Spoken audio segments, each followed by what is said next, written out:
And as farmers across Vermont contend with a second massive flood and the devastation that came with it, they're left to wonder, what is the future of farming in a flood-prone state? Our Sophia Thomas joins us live in studio after speaking with local farmers.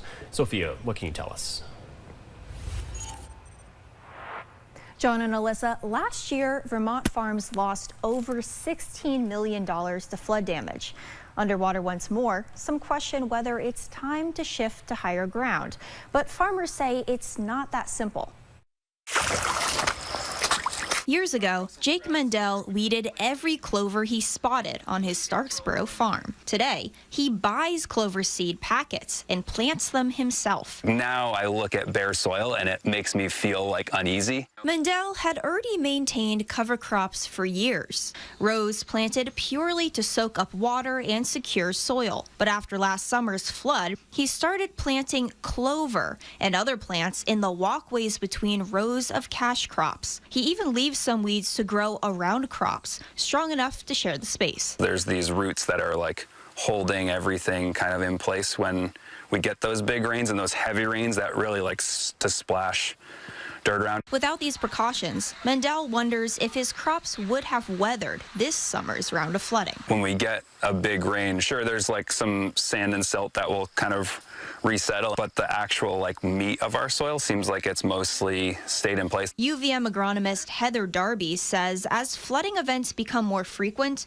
many farmers are considering solutions like these. People are pausing. You know, this 2 years in a row is quite alarming. Despite escalating challenges, Darby says farmers are still more likely to troubleshoot than abandon ship. In fact, farmland availability and costs can make uprooting nearly impossible. According to the U.S. Department of Agriculture, an acre of farmland in Vermont sold for $4,600 last year, a 9.5% increase from 2022. Economics, availability, infrastructure, you know, all these things that farms require and have invested in.